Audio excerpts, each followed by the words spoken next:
Hello guys, how are you all? Welcome to my channel. So, today we are gonna see, what if Naruto falls in love with female Kakashi, movie 1. Subscribe if you enjoyed the video, and also make sure to check out the author of this fanfic, G3rman, and support him for writing this awesome fanfic. Link is in the description. Let's start the story. Hiruzen and two other shinobi stood outside of Kushina's chakra barrier, waiting impatiently for it to go down.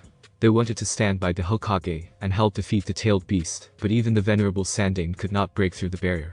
Whatever Kushina and Minato were doing, they were doing it alone. Sandaime-sama, there must be something we can do. One of the shinobi flanking him, a fellow Sarutobi, said in frustration. Not even the Yondaime can take the Kyuubi alone. We have to do something. The other said, clenching his fist in anger. Sarutobi understood their feelings, as he shared them. There was a certain point that a battle would reach where events were out of your control that would affect the outcome. That situation was one of those events, and they would have to deal with the aftermath. He knew Minato and Kushina, and because of that he was afraid they would do something rash. They watched as the Kyuubi growled and struggled in the chains that held it. It was as if any moment it could break loose, as the idea of a tailed beast being held down by simple steel was hard to fathom. The chains were not made of steel though, it was Kushina's chakra, that had held Kyuubi back for the past 2 decades. She would not falter now. It was not long before an amazing thing happened. The 9 tails shrunk in size. The third had never seen anything like it. Before, it had towered over the treetops with ease. Only bits of red fur and tips of its ears peeked out from the surrounding forest. What is going on in Minato, Kushina? Sarutobi muttered. The night was already bad enough. You have a son now, don't do anything rash. Sir, the barrier. They observed the bright chakra barrier start to break down, receding. They could no longer sense Kyuubi, nor could they see it. Regardless, they approached with caution, as they made their way through the small forest and into the clearing. What they saw there would stay with them the rest of their lives. There the 2 parents lay near their child, positioned in such a way the Sandaime knew they had shielded the newborn. The blood from their grievous wounds soaked the bed where Naruto lay. Despite the situation, the child could still smile through its tears. A seal that adorned the little blonde stomach quickly told Hiruzen what he did not want to know, but needed to. So that was your plan, Minato, you really were thinking with your head. Behind him the 2 shinobi were still trying to wrap their heads around the situation. There was little time to waste if the Sandaime wanted to control the situation. Rado. He turned to look at what he had known since the boy was in academy. With such a delicate situation, the only ones he could trust were those closest. To get the medical corps, they need to attend to Yondaime and his wife. Even in death, the 2 still deserved the best the village could offer. Yes, Sandaime-sama. As soon as he left, Hiruzen turned to the other Sarutobi. His brow was covered in sweat from the previous battle and stress of the night. The forehead protector that adorned his head covered his slick brown hair, trimmed short. At least a head taller than Hiruzen, he was a loyal family member that the old man could trust. Shin, the young man, pulled himself from the tragic scenery and looked at the former Hokage, waiting for orders. Yes, Hiruzen-sama. If the truth escaped about Naruto, then nothing good could come of it for the boy. We need to get Naruto out of here. Can I entrust that to you? They looked at the little boy who had stopped laughing, and now, more appropriately, was crying. Most likely, he missed his parents' touch. Naruto, you mean this boy? Very few had been privileged to Kushina's pregnancy, let alone the name chosen for the child. Yes.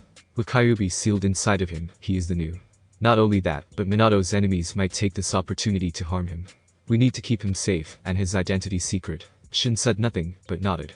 The situation was grave and, although he didn't understand the full gravity of it, he knew the innocent child did not deserve whatever fate had in store for him. If there was something he could do to help, then he would do it. I understand. Where shall I take him? Hiruzen approached the altar and gathered Naruto up in the bedcloth. With no small amount of care, as if the child was made of glass, he gave him to Shin. Accepting him into his arms, the young Sarutobi waited for further orders. To my home. Once the crisis has been properly dealt with Asuma, I will return and take care of him. Please, watch over him until then. With my life, Hiruzen-sama. He leaped away with the bundle held close to his chest, leaving nothing but a shadow in his stead. Trusting that they would arrive safely, Hiruzen turned to look over the 2 fallen heroes. With a heavy heart he shifted them so that both lay on their backs. In that way he hoped they would be a bit more at ease. Despite himself, Sarutobi could not help but let loose a few tears as he gazed upon their faces. Even until the end, both of you, the 2 proud parents, wore their smiles with pride. They died just as they had lived, together and happy. Konohagakure, Hiruzen's home, just as was ordered of him. Shin stood near the bedside where he had let Naruto lay. He waited for Hiruzen and his son to return home. Amazingly, the trip had been without incident, and no one attempted to stop him. For that he was thankful. He would rather not have to do any more fighting that night. Too many of his friends had been lost, too much blood had been spilled in the streets for him to lift his kunai to another. Despite everything Shin knew about children, he could not understand the young Namikaze. When he should have been crying and thrashing in his sleep, Naruto remained quiet their entire trip. Indeed, the infant was smiling, as he lay comfortably on the bed. It seems he has inherited his mother's cheerfulness. Although he did not know her well, Shin had encountered Kushina on occasion. A bit odd, the woman always seemed to have something to smile about. He realized now that it was a blessing she had bestowed upon her child. It would be interesting to see whom the child would resemble more, the yandere or his wife. The door to the home opened, and Shin heard two people enter. Both were talking very loudly, so he did not have to strain himself much to hear. It seemed Hiruzen's youngest son was arguing about something with his father. "Why did you ask me to come back here? We still don't know what happened to our mother. Asuma, please. There are shinobi everywhere trying to track down your mother, and the rest of those who are missing. Right now I need your help with something."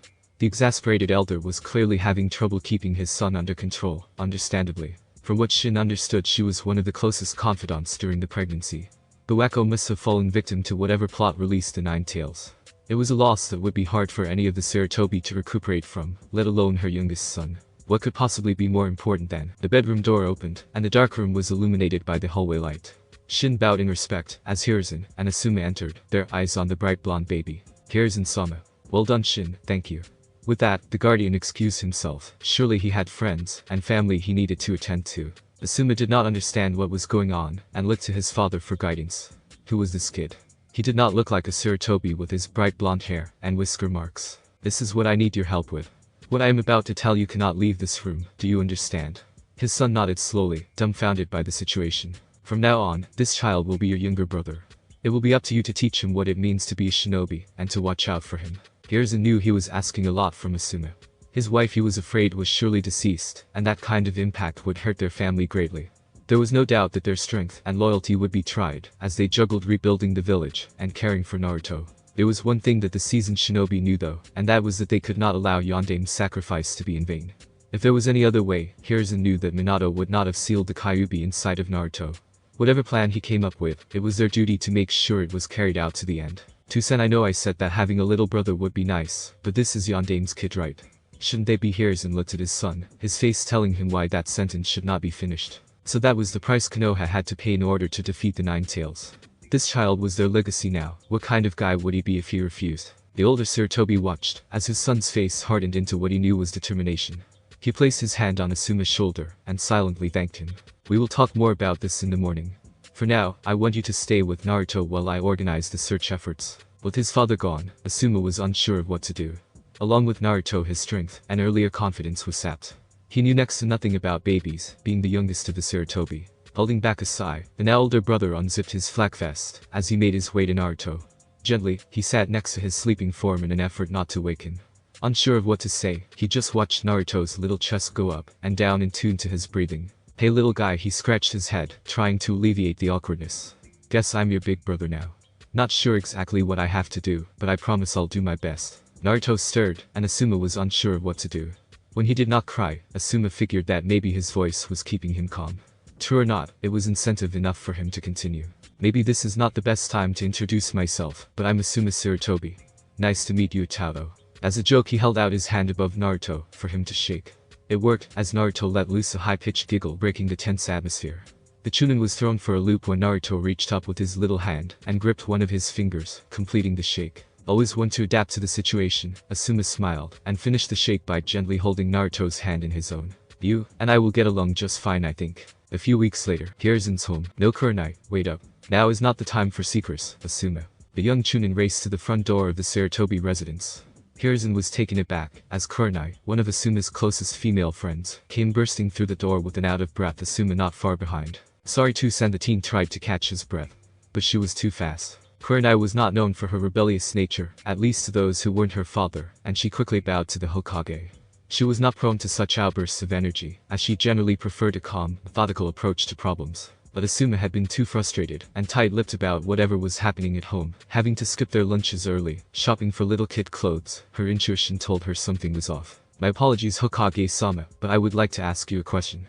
Hiruzen already had a sneaking suspicion of what it was, and he began to wonder if he could turn this in his favor. Since the aftermath of the Kyuubi's attack, he had returned to his place as Sandaime Hokage. In that time, both he and Asuma had been busy ensuring the village at least appeared normal to outside eyes. He picked up the slack and paperwork as quickly as he could, and Asuma went on the great many missions that were piling up, their clientele having no idea that Konoha's ninja strength had been halved. At that time, just as Hiruzen had predicted, their attention was forced from Naruto. In the time he needed them the most, they could barely afford the time to care for his basic needs. Perhaps if they had a woman's help, even that of young Kurenai, they could begin to properly support Naruto's growth. Go on. The old man gestured for her to continue, his hands clasped in front of him, as he sat at the kitchen table. Has Asuma been seeing anyone recently? Both of the Sarutobi were put off by that question, as it was a very intimate way of asking about a child. Kurenai. What is that supposed to mean? Asuma harshly whispered in her ear, but he was ignored. Not that I know of why you ask. He responded with an innocent smile. It was cute to see the younger generation handle their love problems without even realizing it. It's just that Asuma has been leaving early from all of our meetings. I even saw him. The girl was clearly embarrassed to say something while buying baby clothes. So I thought that. Hiruzen held up a hand, barely holding back a chuckle. He had heard enough, and his son was plenty red in the face. It was time to salvage the situation. We have a baby in our home, that is why Asuma has been so busy. You see, he is now the older brother, and has to take care of him when I can't. Kurenai's eyes widened in understanding. She had been right that something had happened. She thanked the Hokage for telling her and, as an afterthought, mumbled an apology to the still red Asuma. As if on cue, Naruto began to cry. Asuma cursed under his breath, and ran to check on him with Kurenai following behind, curious. They entered the makeshift baby room, a hastily converted guest bedroom with Asuma's old crib, and toys lying about. Naruto must have heard the shouting, and was showing his dissatisfaction. The two shinobi stood over him, looking down at his frowning face. As the older brother, Asuma did his best to calm him down by talking, but it was doing no good. Kurenai had been ensnared by Naruto's cuteness, at first unable to respond. Pushing the clueless boy aside, she gently took the infant in her arms, and cradled him close to her chest. Hiruzen watched from the doorway, as Kurenai rocked him back and forth back to sleep. The two men were amazed when the boy stopped crying, and started to smile. Fascinated by her long hair, the blonde twirled it around in his fingers, as he fell into a deep sleep. Asuma could not help but blush at how Kurenai easily handled the baby. She made it look so easy when he was close. More so, she even seemed happy dealing with the crying child. Nicely done, Kurenai-san. Awoken from her stupor, she turned to see the Hokage watching her. She did an impromptu bow in thanks, unsure of what came over her. It just felt natural to hold him in her arms for whatever reason. Kurenai, you are amazing. Asuma whispered, making the girl blush. It is nothing, really. She tried to assure the both of them, still holding Naruto close. Perhaps it is not my place to ask something like this of you, Kurenai-san, but Asuma and I would appreciate any help you can give us. We are trying to take care of him without help, but it is too much for the both of us. With a woman's touch, perhaps you could do more good than we can. Kurenai had no reason to accept other than it being a request from the Hokage. She was not even sure who the baby's parents were, or what his name was. That much work coming to see him every day would surely tire her out. But he was cute, she had to admit. Any girl would fall for those whisker marks, and bright blonde hair. Blonde hair. Her eyes widened, suddenly she had a better hunch of who that baby belonged to. There was no need to say so though, as she assumed that his presence there was some sort of secret. As if to acknowledge what she just figured out, Hiruzen approached her. He placed a heavy hand on her shoulder, making her look up at him with her crimson eyes. They needed to make sure she understood the situation. It goes without saying that we have been trying to keep him a secret. We would both appreciate it if you did the same. If the wrong people discovered that he existed, there would be trouble. Kurenai nodded, understanding somewhat. Yondaime was a great man, but even he had his enemies. Looking at him again, she had to ask herself what kind of person would want to harm this little one. I'll do what I can, Hokage-sama, but can I ask a question? Of course. She looked back down at the young child that slept in her arms. He seemed so peaceful now. There was just one thing she needed to know before she signed up for the task. What is his name? Hiruzen and Asuma both breathed a silent sigh of relief, and smiled. With a bit of pride only a grandparent could give, he announced the name of the village's future hero. Naruto Uzumaki. Konohagakure Ninja Academy. Are you sure about this, Asuma-nai? It's finally time for you to get out of the house, and go to school, Naruto. Tusan and I both agree on it. Asuma and Naruto stood in front of the school gates, as the first day of academy was starting. The new students were all saying goodbye to their parents, and heading inside. There were a few like Naruto who were apprehensive, but they were soon dragged along by friends. Unfortunately, Naruto didn't have anyone like that, so it was up to his older brother to get him inside. But why do I have to leave? You need to grow up to be a shinobi like me, and Tusan. They will teach you how. He gestured toward the instructors who were welcoming the children by the entrance. Why can't you? Asuma laughed, and got down on one knee to be at equal height with the young. Naruto was sporting a simple black top with beige shorts, his blonde hair still spiky and free. He had done a lot of growing up the past few years with Kurenai and Asuma watching over him. Really, it was amazing the progress he had made, but he was doomed to stay an introvert if they left him at home. Naruto needed to meet people and have a solid training foundation before Asuma was willing to keep him all to himself. His father had appointed the older brother in charge of Naruto's training outside of the academy, and honestly, Asuma could not wait to teach him what he knew. But if it was for Naruto's sake, he could wait. These guys are much better teachers than I am. Besides, here you can make friends your age. Naruto still did not seem convinced, so Asuma tried something different. He untied his headband protector and held it close to Naruto's face for him to see. It was a symbol of graduation, proof that a person was finally ready to start down the path of shinobi. Everyone who met Naruto knew how he secretly coveted it, how much he wanted to wear one himself. If you want to have one of these for yourself, hurry up and pass all the tests they give you. If you can do that, then I promise I will teach you everything I know. How about that? Naruto gave him a skeptical look, raising an eyebrow. Even at the age of 5, Naruto was becoming a shrewd negotiator. All I have to do is pass their tests, then we can train together. Asuma nodded, and Naruto smiled. Without warning, he turned around and started running for the academy. He called out behind him, getting his older brother's attention. Hold on to that for me. It'll be mine soon. Asuma lifted his forehead protector and laughed, watching Naruto enter with a smile. That wasn't so hard, he thought, as he retired the band around his head. He headed out to tell the Hokage that Naruto made it there safely. After that, maybe he would find Kurenai and see if she was willing to pick the little guy up from his first day of school. Konohagakure, Hiruzen's home. Naruto sat on the edge of his bed, shifting uncomfortably in response to the yelling happening outside. It had been like that for the past few weeks. Even the most insignificant conversation could set them off. Throughout it all, the blonde had no idea what to do or say, so he just stayed in his room. Asuma and Hiruzen were in the middle of a shouting match over what to do about the Weko and her killers. Although they had known since shortly after Naruto's birth she had died during Kyuubi's attack, it was only until recently that information was found that implicated certain shinobi in the orchestrated attack. Hiruzen sought a cautious approach to the situation, as the information was in no way reliable. Asuma on the other hand believed that they should follow it up aggressively. He wanted to get those bastards back for what they had done to his mother, to his village. This was the first time they had a major disagreement with each other, and it was tearing their family apart. How can you just sit there and let them get away with what they did? They are right there in front of us. This village can't afford to go on another witch hunt. Asuma, not after the Uchiha. Hiruzen referred to the blame placed on Uchiha for the Kyuubi attack, which had since been found to be false. That didn't stop the growing animosity between the Uchiha and the village, but that was a different argument entirely. His son wanted to divert resources from something he truly believed to be nothing more than a wild goose chase. What if it is true? Are you willing to let my mother's murderers go free? Asuma was enraged that the village was forsaking his family just to keep up the illusion of peace. The Weko was my wife, and I love her dearly. But I will not waste lives just to discover the truth behind a rumor. Your mother wouldn't want that. Naruto began to cry, as the yelling got louder, and the argument grew. The cold draft fell over the room, as the window was opened, and a slender figure entered. She had gotten used to making quiet entrances since those terrible arguments began. Kurenai sat next to Naruto, and wrapped him in her arms, trying her best to comfort him. She knew that, regardless of whether it was their business or not, the fights were hurting others close to the Sarutobi. Not even she was immune to it, and she feared today would be Asuma's breaking point. That was why she came, to make sure Naruto didn't do anything rash. Naruto had done everything right, just like his brother said to. He graduated at the top of his class only a year after entering the academy. Soon after, Asuma started to train him with Kurenai, and Hiruzen supported him. Everything had been going fine until that so-called evidence turned up. She stood with the Hokage. It was too rash to run off and try to act on the second-hand information. But Asuma was stubborn. His feelings had been pent up since the day of the attack. His mind was waiting for a moment like this to let everything out. Now his family and friends were on the receiving end. What do we do, Kurenai-chan? Naruto asked her. The headband he inherited from Asuma covered his tear-stained eyes. There isn't anything we can do with Naruto-kun. She told him sadly. The worst thing they could do is get in between the two Sarutobi. They continued to hold each other, as Asuma loudly declared he was leaving, and slammed the front door shut. The house became deathly silent, as Hiruzen must have tried to collect himself from the argument. I thought that everything would go back to normal. Why is Asuma and I leaving?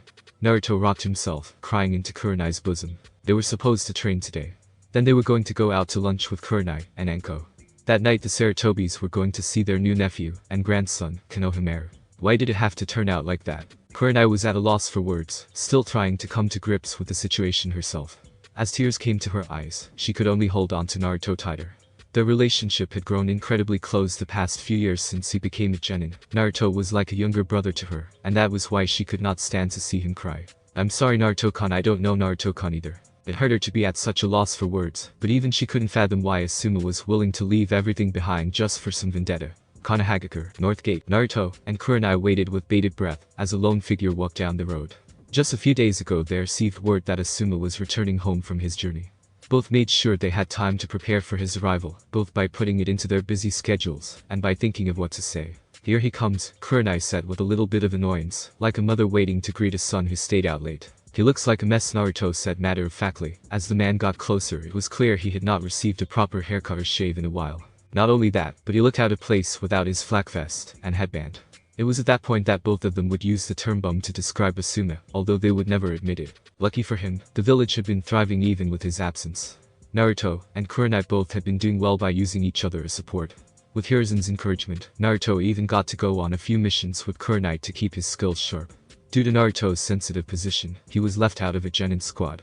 The third had something special planned for him, Kurenai assumed. With Asuma's return, perhaps that plan would come to fruition. Hey guys, Asuma addressed his small welcoming party, glad to see them. Just now noticing how close he was, the two struggled to find the right words. Naruto recovered first and, with little warning, punched Asuma hard in the gut. He remembered how Kurenai and even Hiruzen had said they wanted to knock some sense into Asuma while he was away, and he figured he would do it for all three of them. The power behind the punch was enough to make the older ninja double over, the air ripped from his lungs. It also served to wake up Kurenai, who had to fight herself from going to help him. She had to stay angry, if nothing else for herself. That was to make Kurenai cry. Naruto, now 11, had outgrown his cute brother and sister titles he had given the both of them. Even then, he still had his trademark smile. Naruto couldn't stay angry for long, as he helped Asuma up with the strength he had been developing from his individual training. He was truly becoming a powerful shinobi. Reminds me, Asuma took a deep breath, hands on his knees. Never to do that again. He looked at the woman in question, and saw her in her usual angry stance, arms crossed, red eyes locked on target. As usual, he thought that he was the object of it. This time he rightfully deserved it for leaving them. Hello Kurenai, she just gave him a nasty look before walking off, the cold shoulder making him feel absolutely frozen. Well, guess I did deserve that punch. Don't worry, Kurenai is always like that when she's angry. Naruto seemed to know this, as well as he did. Within the next few days she would be back to normal. Yeah, that would be our Kurenai. Asuma looked at Naruto, and saw him starting to dress more properly for his age. Naruto was wearing one of Asuma's dark blue long-sleeve shirts, and a pair of blue pants with his black sandals. All that was missing was his flak vest. Asuma wondered if he had been promoted yet. The red swirls of the Uzumaki proudly adorned his shoulders, although he might have been none the wiser to their significance. Hiruzen said that until Naruto was ready to take up his parents' mantle, they could not tell him the truth. For now they had played a game of cat and mouse with Naruto's questions that kept him guessing. If they were not careful in how they answered, the young boy could get the wrong idea about his heritage that they might never be able to fix. If they told him too early, the responsibility would be too much for him to handle. Come on, the Hokage said he wanted to see you. Naruto led him to the large red building in the center of town. Asuma shouldered his pack of belongings before following behind. Although he hadn't been gone for more than a few years, the village felt so different. Maybe the trip gave him a new appreciation for the tranquil effect it seemed to have on him. Not a day went by that he did not think of his family in Konoha when he left. He almost immediately regretted leaving, but his stubborn pride refused to allow him to return until he accomplished something. The rumors of his mother's killers turned up with nothing, and he was left wandering the countryside. That was until he received an invitation to join the 12 guardian ninjas of the Fire Daimyo, who had heard of his previous exploits in the village. He learned and experienced a great many things while in service of the daimyo. Possibly the most important one was appreciation, whether it be people, objects, or feelings. To be able to have any of those things should be enough for anyone. The trip also taught him what betrayal felt like to be on the receiving end. He wondered if his father felt something of what he felt when they had their last argument, and Asuma walked out. They entered the red building after receiving some hellos. Most still didn't recognize Asuma with how he looked. There was a moment when the man wanted to rush out and get a haircut and change into something more proper, but then he realized that his father wanted to see him immediately for a reason. He wanted to know what this trip had done for him and to him. Come in.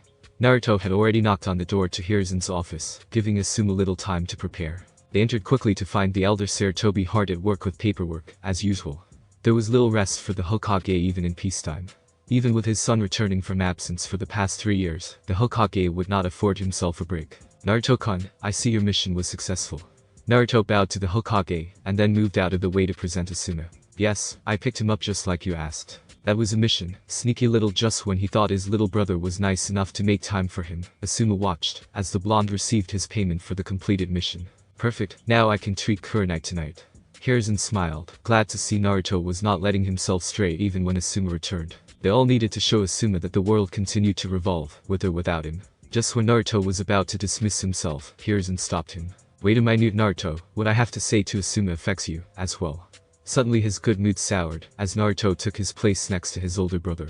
Taking the moment of silence as his chance, Asuma bowed deeply. "I'm very sorry, father. I made a bad judgment when I chose to follow my emotions rather than your advice. Please forgive me." The room remained silent, as they gauged the other's reaction. Would his father cave, or would Asuma realize his apology would not work? It was right, and who was wrong does not concern me now, Asuma. What concerns me is your brash decision to leave the village, against orders. We will discuss that later, however, as I assume you will be rejoining the regular forces. Hiruzen sought to steer the conversation, and Asuma was more than willing to let him. "Yes, if you would allow it." With a nod to Naruto, Hiruzen gave an important signal. From Naruto's waist pouch, he pulled out a very important forehead protector he had been taking care of since Asuma's leave. Thrown to the ground inside of the Sarutobi's home in anger, Naruto had since restored it to its former sheen. They had been waiting to give it back to him, and this seemed like the perfect moment to do so. Asuma took it gratefully, marveling in it for a moment before tying it tightly around his forehead. With that out of the way, Hiruzen brought up the most important part of the meeting. It had to do with Naruto's progression as a ninja, and how it was in danger of failing. Asuma, as you know, Naruto is the Nine Tails. Shortly after he came into the Sarutobi family, Asuma was made aware. He was reminded during their early training sessions for safety concerns. This has led the council to be careful in how they allow him to progress as a shinobi. Because of the importance they hold in a village's military power, the Hokage could not make decisions involving it alone. That left the council with a certain amount of power to better control Naruto, as they saw fit. Much of the pressure was no doubt from Danzo attempting to keep the blonde from becoming too powerful or influential in the village's processes. Asuma had feared something like that might happen, but he had hoped Hiruzen would be able to close off their protests. It seemed as though it was impossible for him to do alone though. "Now that you have returned, I can finally start moving forward with Naruto's training. I am going to put him under your tutelage and, because your rank is already, there should be no trouble taking him on missions. These missions will count toward Naruto's mission count, and gain him valuable experience. Eventually, we should be able to work out a way for him to become a chunin, depending on how well you two work together." Asuma nodded. He was willing to do whatever it took to get his younger brother where he deserved to be. It was the least he could do for missing out on some of the most important years of his life. The Hokage turned to Naruto, who had been silently listening to the conversation, having already been made aware of the political machinations of the council in previous meetings. Naruto was more mature than the council suspected, no doubt shown in his amazing progress as a shinobi, and the robust schedule he had created for himself. Juggling his social life with the older ninja like Kurenai, Anko, and Shin with his training, was more than most his age could attest to. "I want you to know that the reason I am trying so hard to have you receive this promotion is not some emotion or favoritism. You have great potential, and you deserve a chance to be a shinobi this village can count on, regardless of what the council thinks." "I understand, Hokage-sama. Thank you." Naruto bowed, truly grateful. Every day he saw how politics of the village wore on his grandfather. Sometimes he blamed himself for it, only to be scolded by Hiruzen. None of it was Naruto's fault. If anything, it was his own for not being able to reel in Danzo from his political schemes. "After this, be sure to get yourself cleaned up. You are representing Konoha again, you know." Naruto stifled a laugh, and Asuma agreed. They were dismissed for the rest of the day, allowing the two brothers to once again be with one another. With one arm around the blonde's shoulder, Asuma promised that day was the start of something great. Maybe he was right. Shortly after the two left Hiruzen's office, another figure appeared for an audience. They had a slender figure, covered with grey armor, and tight black cloth. Their face was covered by a porcelain mask that took the shape of a dog, red and black markings running along the face and eyes. Long silver hair reached down the middle of their back, with a few strands that fell idle over the left side of her face. The Anbu did not wait to be addressed before beginning to speak. They knew each other well enough to know how to speak comfortably. Even then, her place required her to be as formal as possible when speaking to the Hokage. "You wish to see me, Hokage-sama." Her light, dull voice easily betrayed her boredom. Not even the Anbu were immune from long breaks between missions, especially so considering the work they had to do. She had joined a prestigious organization at a young age to try and lose herself in the work, to forget about the war. It worked for a time at least, but even Anbu could not escape their past. Still, she was doing good work for the village, so she pressed on. "Yes, Inu, I have a new mission for you." She waited for the details, another tracking, and assassination of a missing nin. There seemed to be more and more of those since the Uchiha clan's destruction. Whether they feared for their own lives or decided the village had changed in some way they did not like, she did not know. However, there was no escape from her. "Understood, we will begin immediately." The Anbu turned to leave. Hiruzen asked her to wait a moment, as he had something else to ask her. That was not usual in their conversations, they were generally very businesslike. Inu, remove your mask. With a bit of hesitation, she complied. With the animal mask off, her soft and well-defined face was on rare display. It was one of the few times she did not have her face mask up, as she had just finished eating, and was not expecting to have to show her face. A long scar ran down her closed left eye where the Sharingan was implanted, but it had stopped bothering her a long time ago. Her soft pink lips remained in an unamused frown, and her right eye likewise stayed half closed. Even as she was totally revealed, her cool demeanor still remained. Kakashi finally used her real name, something she rarely heard during her time at the Anbu. Have you given any thought to retiring from the Anbu? That was an odd question that Sandaime had not asked her before. She wondered what his interest was, as she had nothing but a stellar record during her tenure in the organization. Had she done something wrong? He quickly sought to remedy her confusion by following up his original question with a proper explanation. You see, a new batch of genin is being prepared by the academy, as we speak. I can't Hokage-sama. Hiruzen sighed. He was afraid she would respond like that. It seemed she was still not ready to face the responsibility of handling genes of her own. Until she handled that familiar sense of failure she garnered during the war with the loss of her teammates, Kakashi would continue to feel the Anbu were her only safe haven. In truth, taking on a squad of genin would probably be her best therapy. Very well Kakashi, I won't push you. Return to your duties. Yes, Hokage-sama. She pulled the cloth mask up over her face, followed by the porcelain one. Inu returned, then bowed, and proceeded to leave without another word. Her partner, Tenzu, leaned against the wall waiting for her to get done. It had taken a surprisingly long amount of time, which was unusual, but their masks prevented any obvious emotion from being portrayed. Anything wrong, senpai? No, the mission details took longer than expected. Let's go. They disappeared in a blur to make preparations. Kakashi was still on the run from her past, but how long would it take before it came back to bite her? Yuki no Kuni, Kazuhana Castle. Kakashi made her way through the long, lavish hallways of the Kazuhana family estate. She had been summoned by the daimyo, Susetsu Kazuhana. It was her guess that he wanted to thank her for the work she had done, as her mission would soon come to an end. As a military advisor from Konoha, it had been Kakashi's duty the past year or so to train the Yuki ninja, in an effort to strengthen relations between the two villages. They had been surprisingly receptive, adapting traditional methodology to modern shinobi techniques that only a major village like Konoha could have experience in. Another mission that would go off without a hitch, it would seem. Because of the sensitive nature of the mission, as well as the pacifistic nature of the objectives, she was sent alone. Though she thought little of it during her mission briefing, in the event of an attack she would be at a disadvantage. She had already examined the shinobi of Yuki, and was thoroughly unimpressed. Even with her training there received, she knew that none of them would be a considerable threat to her. That was why in that past year while she had been staying in Kazuhana Castle, she had allowed a fraction of her guard to fall. She would sorely reprimand herself for this later in life. Kakashi passed a few maids making their way to Koyuki Kazuhana's room, the heir to the throne. They did not interact much, but the silver-haired shinobi had answered a few of her questions about Konoha. She seemed amazed to hear about the seasons of spring and summer, where trees had green leaves growing from them. Shortly after she entered the throne room through a large set of wooden doors that required 2 men to open. Inside lay the throne room where, on the other side of the room, and up a flight of stairs, lay a platform where the throne sat with Susetsu occupying it. The Anbu walked forward until she was at the steps where she bowed in respect. The man adjusted his glasses, and smiled, happy to see her. It was bittersweet, as he knew her time staying with the family had come to an end, but it was always a pleasure to meet someone new. Yumeri is Kakashi, I've told you that before. She rose from the bow, slightly adjusting the dog mask. Apologies, Kazuhana-sama. Somehow he questioned whether she meant that, but he ignored it. I just wanted to thank you for your work, as well as ask you to send the same thanks to your leaders in Konoha. We could not have made it this far without you. I will be sure to do that, Kazuhana-sama. Before she could be excused, a messenger came rushing into the room. He bowed deeply for disturbing, but whatever was happening, it was too important to wait. The old man seemed white, as a ghost, and he tripped over his words so much that Susetsu had to ask him to start over. My lord, the castle is under siege. The daimyo immediately rose from his seat, in shock. Kakashi had an outward appearance of calm, as she stood there, waiting for more information. Inside she was not entirely too concerned. What worried her the most is that she never picked up on the intent of whoever dared to attack the castle. Her enhanced hearing allowed her to listen to samurai and staff run through the halls, preparing to meet the threat. What? Who dares to? Behind them, the door slammed open, and the body of a samurai came launching toward them. Kakashi angled her head out of the way, as the body sailed past, making a wet crunch against the stairs. 3 ninja entered the room, all equipped with the experimental chakra armor Kakashi had had the privilege to try out for herself.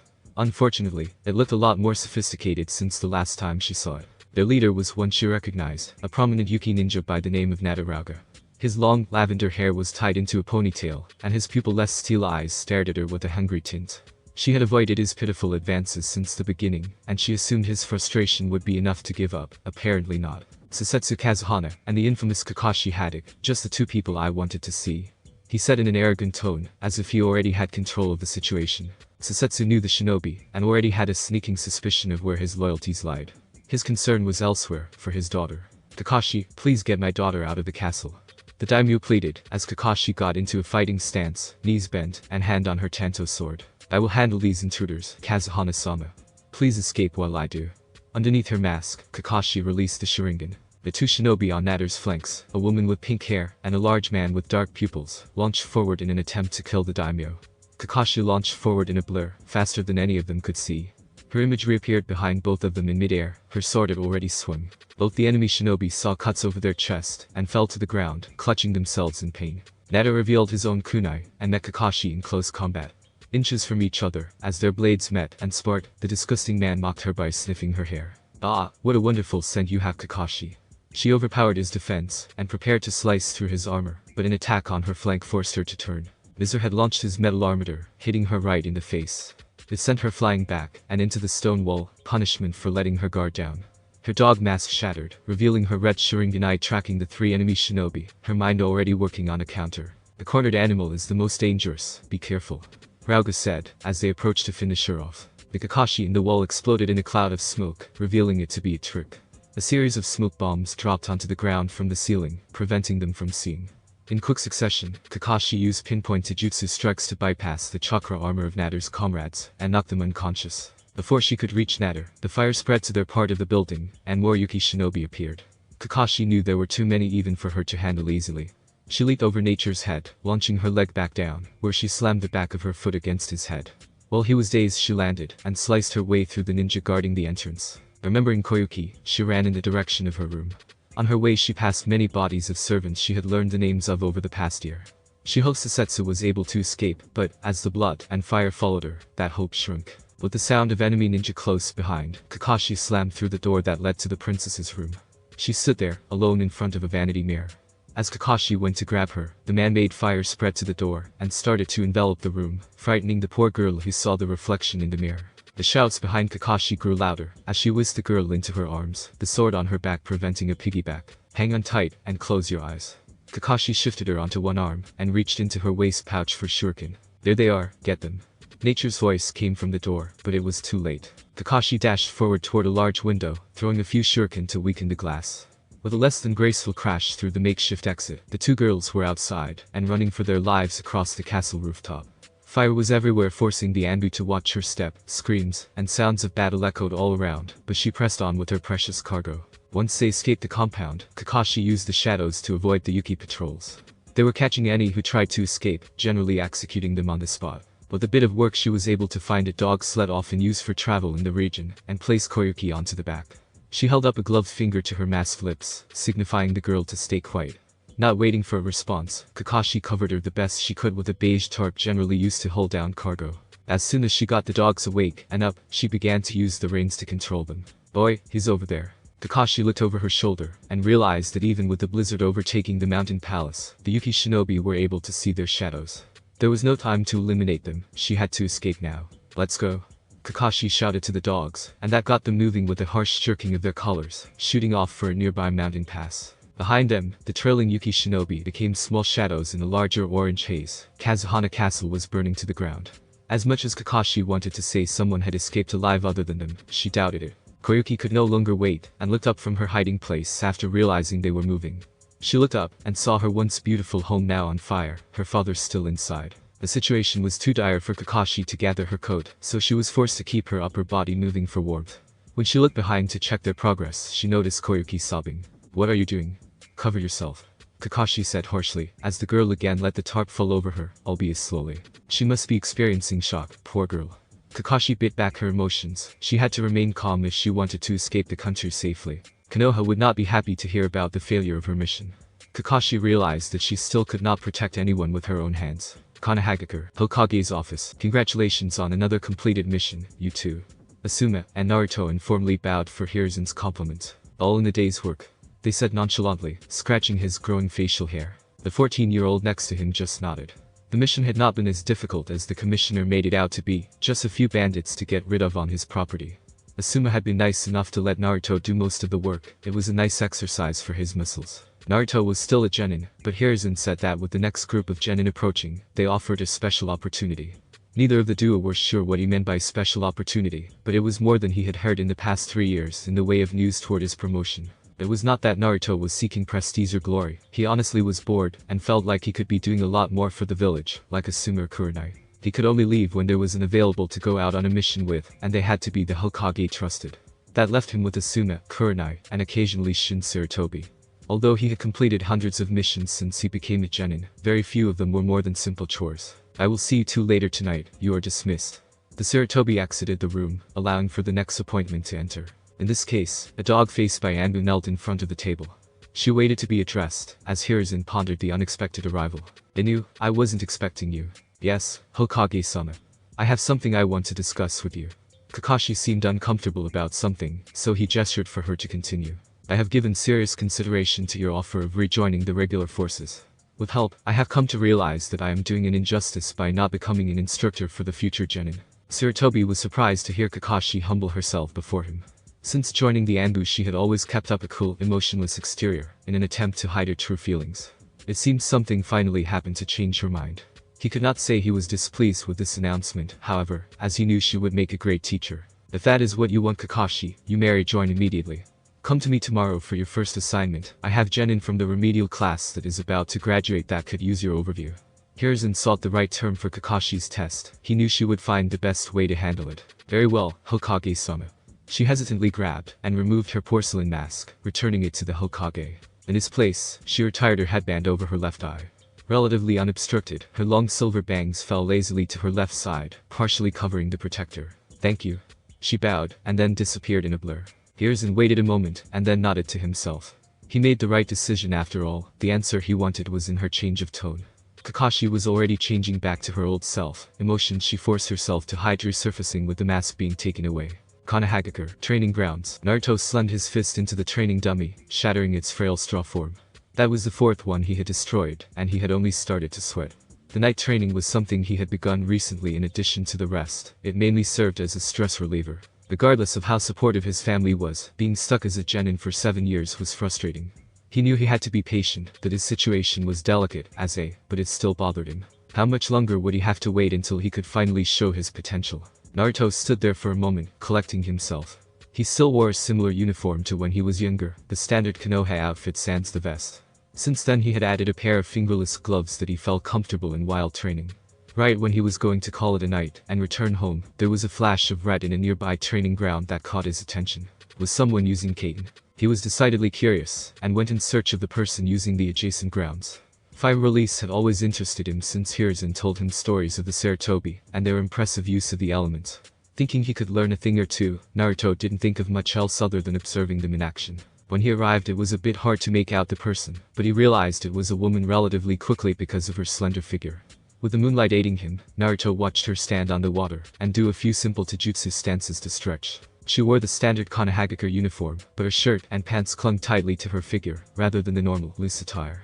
On her hands she too wore fingerless gloves, but they had metal plates on the back. At a certain point along her sandals, bandages adorned them, and covered most of her lower leg. What stood out the most was her long, silver hair that seemed to capture all the light. It seemed to shine on its own. Naruto had never seen anything like it before. Needless to say, Naruto was a bit smitten. He watched her for a time from the forest, not sure who she was or what was on her mind. No, he was content just to watch, ensnared by her graceful movements and deadly strikes. So much was he preoccupied that when he realized how much time had passed, he stumbled to head home. As her observer left in a hurry, Kakashi turned to see if she could catch a glimpse. Other than a bit of his blonde hair, Naruto Uzumaki had eluded her. She had noticed him watching her from the start, but didn't see any harm with it. In fact, she found it somewhat flattering that someone took interest in her training, even if it was just a genin. Hopefully he learned something other than how to stalk a woman, she thought, as a joke. Perhaps I'll have the challenge of teaching him one day. Kakashi wondered for a moment before returning to her training. She needed to be ready to meet the genin tomorrow. There wouldn't be any mercy thanks to her refreshing training experience that night. The group of thugs traveled along one of the many dirt roads that connected the Land of Fire's cities and villages. They were a disgusting lot, dirt caked their faces, and dried blood covered their ripped garments. Some of them were Nukenin, runaway ninja that had forsaken, or been forsaken, by their home village. Not even they had a shred of honor left, choosing to use their techniques for greed, rather than for the greater good. They had just recently come from raiding a nearby town for foodstuffs, their packs now full. A few of the townspeople put up a fight, but the blood made it clear what the outcome was. It seemed that they had been making an enemy out of the surrounding region, and were planning to leave soon to avoid the authorities. Unfortunately for them, it was too late to escape. The sun beat down harshly on the band of renegades, no trees were around to cover them. All around were rolling hills and grassland, save for the bandits, who only served as a mark of shame. The place was beautiful. They passed by a thicket of berry bushes on their route. Having heard that the local cuisine was made with the berries as a main part of the recipe, a couple of them decided to pick a few for the road ahead. The main group paid them no heed and continued on the way. That disregard for their surroundings and fellow bandits would be their downfall, as none of them noticed the two get roughly dragged into the bushes. Two shadows leaped from the leafy cover in pursuit of the main group, as blood began to seep onto the main road. Only one of the Nukenin were able to pick up on anything before the ambush began, but by then it was too late. When the vanguard of their little caravan passed a certain marker, the explosive tags that were hidden in the dirt exploded, killing at least 3, and sending the rest of them flying back. They were slow to recover from the blast, too slow. Picking on the weak had made them weak. One of the shadows landed amidst the group and swung his arms wide. Blood went flying, as the chakra-enhanced blade cut through those in range, and scattered the others who were too afraid to fight. The supposed leader, a shaggy man whose bald head was covered in scars, and his arm adorned with a crossed-out Tsunehit eye, tried to organize a defense, and pull together those who remained. Before they could get far, the second shadow made their presence known. They were not as flashy as their partner, however, and chose to keep a certain distance. The attack was no less deadly. Thon. Surin Repk. A dozen kunai were let loose from what felt like all directions, each seemed to have its own target. The leader was able to escape the attack only to see the blade turn in direction and follow him. Having never seen such a technique, he panicked and put all his efforts in dodging the lethal blade. What this caused him to miss was the first shadow, now revealing themselves to be a Konoha shinobi, finishing off the rest of his men. How could something like this happen? The Exuna shinobi again rolled out of the way, but the kunai was close behind. Looks like your luck has run out, pal. Before he could even turn around, the bandit was impaled by a blade of wind. Asuma watched as the final enemy slumped to the ground, having fallen to his flying swallow taijutsu. The kunai that had been targeting the leader fell harmlessly to the ground, as Naruto's technique ended. The blonde revealed himself from a nearby depression in the ground where he had stayed hidden. Even with his distance, Naruto had scored 4 hits with his technique, and had successfully distracted the leader. Not bad, Naruto. I was expecting more though, I won again. Asuma bragged about his victory even though they both achieved roughly the same amount of kills. Naruto dusted himself off from lying low in the grass. His blue pants would have stained if he remained any longer. Not one to be so concerned about simple numbers, the whiskered genin shrugged. If you count the explosive tag ambush, which was my idea, then we got the same amount of kills. Suddenly his brother did not seem as confident, and it made Naruto laugh. That light-hearted competition was what kept Naruto going after what seemed like the 100th C-rank mission dealing with a bunch of pitiful bandits. He was so tired of remaining stationary while everyone around him had progressed. Naruto had personally witnessed 2 classes of genin progress. Some of them were even held back. Asuma wiped his brow. The sun was particularly harsh that afternoon. He saw his brother was not as concerned with only a mesh shirt and pants on. The faster they finished up getting rid of the bodies, the sooner they could head home. Come on Naruto, give me a hand with collecting the bodies. Remember, we are supposed to see Hiruzen by sundown. With a grumbled affirmative, they gathered up the majority of the bandits in a pile, and set fire to the bodies. There was no reason to waste energy to take them to some morgue, and they did not deserve the cost of burial. It was much easier just to give them an impromptu send-off with the Kaden technique, which Asuma provided. The missing nin were a different story, however, as they had active bounties on their heads. All had a bingo book on them, which allowed Asuma a unique chance to reap the rewards of the situation. With a nice bonus awaiting them, as long as they brought the bodies back. Asuma brought out a scroll, and quickly sealed them away. Now that that nasty business was over, the duo could return home. Since the mission was not all that taxing, and they were relatively close to Konoha already, the two decided to just enjoy the walk home. It might very well be the last mission they share together, after all. Konohagakure, Hokage's office. Hiruzen was just finishing up the last of the day's paperwork, when his last appointments for the day walked in. A smile came over his worn face, as he saw his son and Naruto return safely. When they requested to be given one more mission together, he was unsure of which one to give them, and felt a bit uneasy when Naruto picked another combat-oriented C-rank. It seemed that the trip together made whatever the risk was worth it, as neither had lost their smile they set out with. Asuma, Naruto. I hope things went well. They nodded, and placed the scroll on the Hokage's desk for his safekeeping. Curious, he waited for a proper explanation, as he examined the seal placed on the beige fabric. We eliminated the bandit party, as asked without any complications. Among them there were a few Nukenin that had outstanding bounties in the bingo book, so we made sure to collect the bodies. Now he understood the situation. It was fortunate the two made such a strong duo. Regardless of their rank, any Nukenin was worth being cautious over. Very well then, after the bounties are totaled and collected you will receive a bonus. Nice work, both of you. They bowed, but chose to stay, as they felt there was more to be said. The Sandame lost his smile, as it was replaced with a mixed frown. On the one hand, the news he had to give them was positive, and it had to do with the long overdue promotion of the 15-year-old genin. The other side of the coin meant that Naruto would no longer be able to go on missions with Asuma, as he had a team of his own to look after. It had already been decided upon, in fact they had already been acquainted. Shortly before the two set out on the mission, Teams 7, 8, and 10 were announced. Subsequently, the genin were able to meet their chosen, and get to know about one another. It was an important team-building exercise that preceded the official test to see whether they would either pass or return to the academy. As the location and details of that test were unique to each team leader, Asuma chose to put it off. Naruto the blonde took a deep breath, an odd surge of anxiety flowed through him in anticipation. The council can no longer delay your opportunity to become a. Very soon, you will be put through a unique test that very few genin have ever been put through to see if you are material. Asuma placed a proud hand on his little brother's shoulder, and they shared a smile. All the times he had been delayed seemed to slip out of Naruto's mind, as he took in that moment. Now in most cases you would go through the exams to receive an opportunity for review. However, your case is unique in the fact that you have waited so long, and have displayed many Chunin-like qualities already. You need something more immediate, more direct to test your potential. That was not what either of them had been expecting, as they thought with the close-at-hand Chunin exams he would be participating. Naruto was happy he would not have to wait much longer, but all the preparation and study he did around the exams seemed to be wasted now. He hoped whatever the challenge was, it was something he already knew how to do. Hiruzen said it was direct, maybe it would be another mission. You will receive more details tomorrow when the council and I present you with the test, but suffice it to say that it will be in mission format. There will also be a team that will go with you, along with 3 genin. Hokage-sama, you don't mean. Hiruzen knew where Suma's train of thought was going, but he was wrong if he thought it would be his team.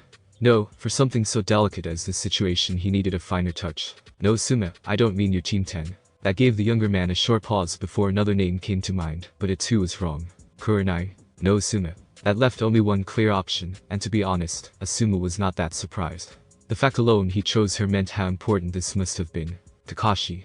He muttered, receiving a nod from Hiruzen. The silver-haired had already passed her team of genin a few days prior. It was reason enough to be interested, considering it was her first team she passed. That alone told Sandane there was something special in the latest group, but he also had reason to believe that Kakashi and Naruto had already met. With luck, they would fit together well, and perhaps form a better relationship after the mission. They would have to if Hiruzen's plan was to continue to work. Naruto for his part had still not identified the silver-haired man he had watched train around a year ago. Out of embarrassment he refused to ask Asuma or Kurenai if they knew who she was.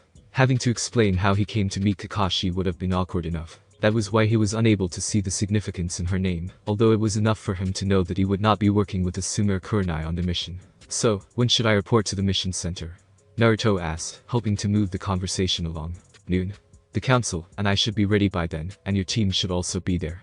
Be sure to bring your equipment with you. There is no telling whether you will have enough time to return home and get it. Naruto nodded, and then bowed, excusing himself. He wanted the rest of the night to mentally and physically prepare himself for what could be the most important mission he would participate in to date. It did make him a bit nervous, the thought of being with a team, as he was so used to working only with Asuma, but he knew that it was better to learn now than later. Whoever this Kakashi was, he hoped they were strong. The two Sarutobi watched him leave before they continued the conversation, which made Asuma privy to what would be expected of the genin. It was risky and dangerous, but with Kakashi there helping him, maybe Naruto could pull through with his life and a new rank. As the older brother, it was time to put his faith in Naruto's abilities. Konohagakure, mission assignment desk. Kakashi was not happy with the arrangements she had been given. Shortly after she passed her first genin team, which by all means was cause for celebration, she was told that she was requested for a new mission.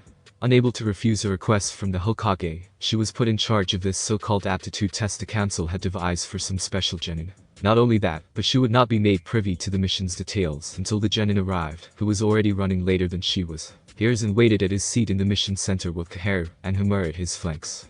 They impatiently waited with Kakashi's Team 7 for Naruto to arrive. The genin would never be late for something as important as his promotion without good reason, at least that was what the Sarutobi hoped. A loud banging on wood signaled that he was running down the hall, allowing the Hokage to breathe a sigh of relief. The door slid open to reveal a huffing blonde boy, at least a head taller than the other 3 genin present. It seemed Asuma had been with him until recently, as he brought the pungent scent of smoke with him. My apologies, Hokage-sama.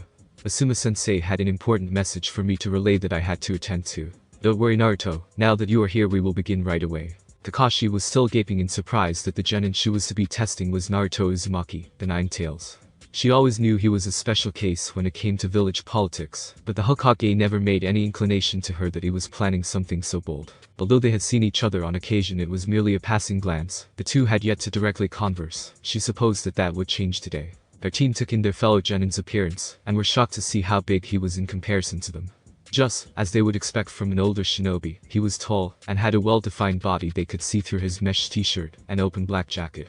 Like their sensei he had fingerless gloves, and a pair of blue pants, although they were considerably more loose. Bandages adorned his lower legs where the black sandals met pant legs, completing his outfit. What struck them the most was his appearance. Blonde hair and sun-kissed skin was not exactly common. If it wasn't for his aid, his bangs would surely cover his eyes. That wasn't mentioning his unique marks on his face, although the Onizuka had something similar. Not only that, but there was some sort of aura that poured off of him. It wasn't exactly maturity, but it definitely told them that he was on another level than just another genin. If their sensei's vague explanation added anything, it was because he was basically already. Now then, as I am sure you all know, this situation is not normal. That is because this situation is very unique. Hiruzen chose his words carefully, as delicate would have fit much better. The mission we have for you is not just for Team 7, but also this genin here. You see, this is a test to see if Naruto has the capabilities required for that of A. Hiruzen was addressing Team 7, as they were clearly the least informed. It will also be a valuable experience for all of you, and a dangerous one at that. Follow your sensei's judgment, rely on each other, and follow orders. Each one of them nodded, still confused about the situation at large. Naruto couldn't blame them, even though he did not fully understand what was going on. As far as he could tell, this situation was highly unusual. Now that he had a moment, he could finally take in the fact that he was again in the presence of the silver-haired beauty he had spotted that time not so long ago. Her name was Kakashi, an oddly fitting name he thought, as he took in her appearance. When he realized she was looking at him as well, Naruto quickly looked away and focused on the Hokage. Now then, for the mission itself. The Sandaime revealed a mission scroll, and quickly undid the seal. It is a commission directly from the Land of Fire's government to deal with a large massing of bandits and nukenin. Apparently they are causing quite a lot of trouble near our border with the Land of Rivers. Considering the details of the mission, it is appropriately B-ranked. Every one of their eyes whitened upon hearing the mission's difficulty rating. Newly initiated genin being put into such a dangerous situation. Has the Hokage lost his mind? Kakashi held her tongue for the moment, but made her discomfort clear by placing one hand on her hip and narrowing her eyes on the council. There was no doubt in her mind it was part of their political scheming to set Naruto up to fail with such a difficult mission. Team 7, take this time to introduce yourselves to your new partner. Naruto, you as well. Finally, it was time to meet the team he would be working with. None of them looked particularly spectacular, but Naruto had noticed that one had the Uchiha symbol on his back. Perhaps he was something of a prodigy, considering the way he acted. The first one to say their name was the Uchiha. He had dark black hair that seemed to take a shape of its own, properly framing his face with 2 distinct bangs. His dark eyes pierced Naruto in what he assumed was a way of sizing him up. A blue-colored high top and white shorts made up his simple outfit. I'm Sasuke Uchiha. That was simple. I guess he is a man of few words. The pink-haired girl was next, and she bowed slightly in respect. She wore a red dress with shorts underneath, which did not seem all that appropriate for a ninja. In fact, she seemed particularly cheerful, and oblivious to the world around her. She had been watching the Uchiha during the entire meeting. Their fair skin must have been something to be proud of though, as he had heard Kurenai complain about the new genin, and their perfect complexions. I'm Sakura Haruno. A pleasure, Naruto-san. The last one seemed the most normal, if that were an appropriate term to use. He had a simple head of brown hair that was cropped short, it seemed to complement his tanned skin. There was a charming, even mischievous tint to his brown eyes, as they too scanned Naruto for weakness. His outfit was more utilitarian than the rest, a light green jacket with pockets, and long, dark pants that gave him plenty of room to carry supplies, and move comfortably. The name is Arata Sato, nice to meet you. His lax tone got him a hit over the head from Sakura, who told him to respect his superiors. Naruto smiled. He had gone into his shinobi life as a loner. He had no expectations when it came to a team, so he supposed this matchup was better than nothing. Even if the genin did not exist, Kakashi alone was enough to pique his interest. My name is Naruto Uzumaki, I hope we get along well. With introductions out of the way, Hiruzen took control of the conversation. He ordered Team 7 to prepare their belongings and say goodbye to their families. That allowed him to keep Kakashi and Naruto to give them a more in-depth look at the mission, as well as the test itself. Before he could though, Kakashi could not hold her tongue, and immediately expressed her problems with the so-called challenge. Hokage-sama, although I respect your wish to properly challenge Naruto, a B-rank mission is too dangerous for my genin squad. It is something that should be assigned to a group instead. Everyone in the room sympathized with her belief, except for maybe the council.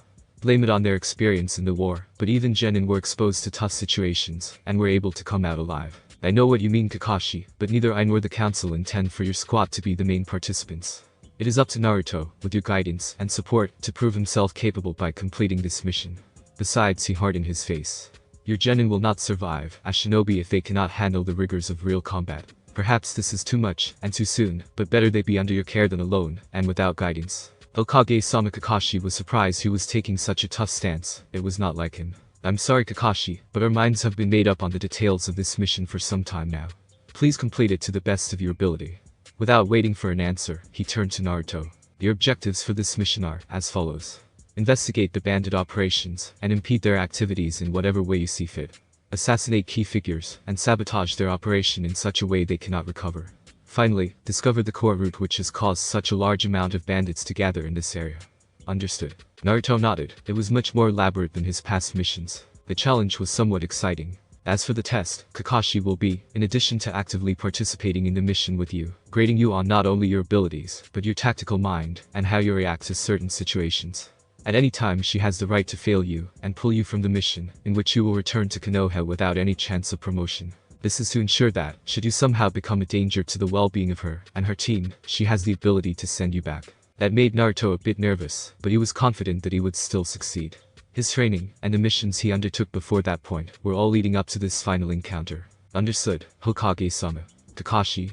She had been quiet during the briefing, no doubt trying to figure out how she could get Team 7 out of their predicament. Seeing none, she settled for pressing forward with obvious distaste. Understood, Hokage-sama. The same words as Naruto, but with a harsh undertone. Very well then, Naruto, you are dismissed.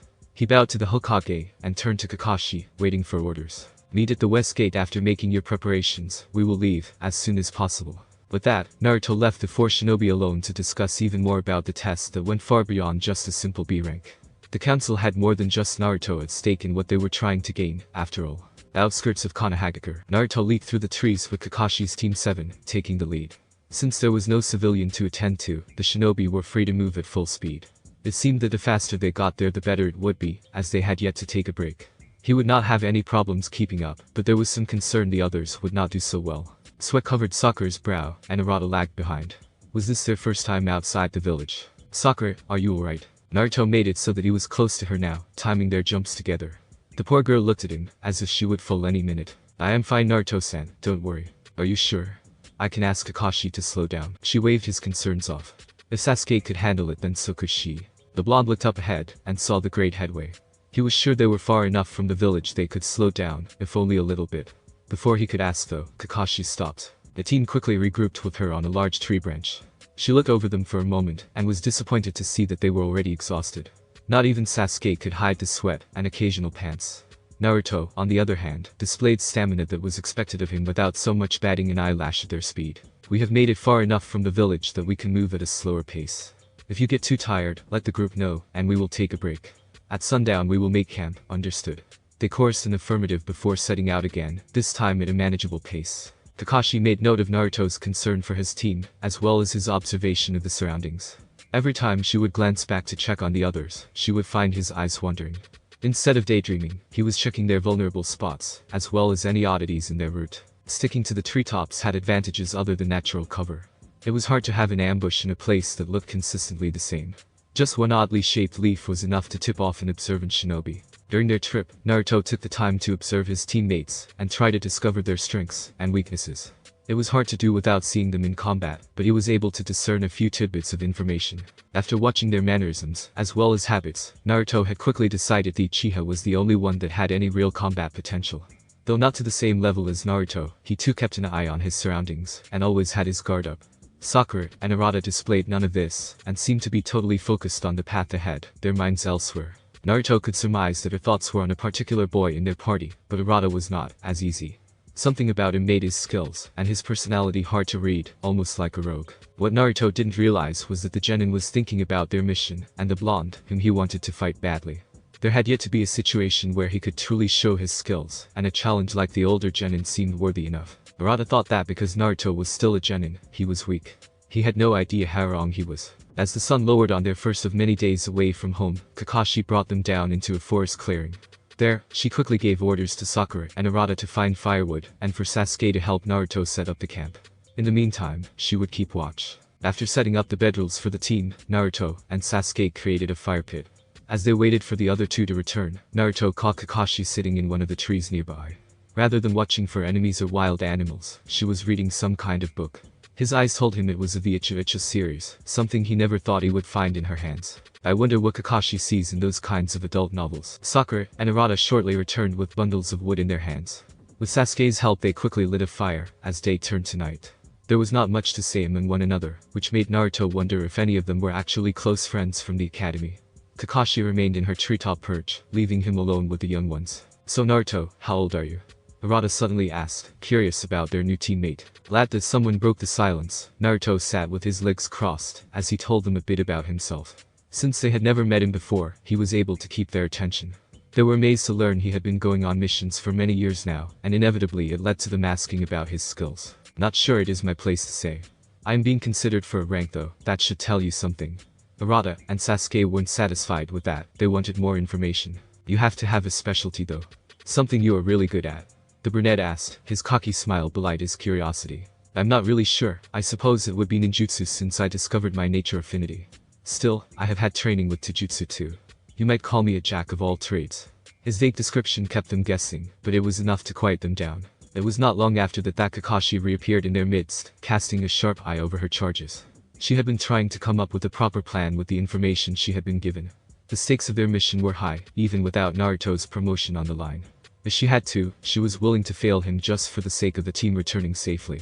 Her hope was that something like that would be unnecessary, but it never hurt to have a contingency. It is time to get some rest. Who wants to take the first watch? As if he had been waiting the entire night for it, Naruto stood up and volunteered. I'll do it. Arata raised his hand and volunteered to take the next one. With that done, he promptly retired while leaving Naruto in charge. The blonde ran up a tree, demonstrating his chakra control to the others, to find a proper place to stand guard.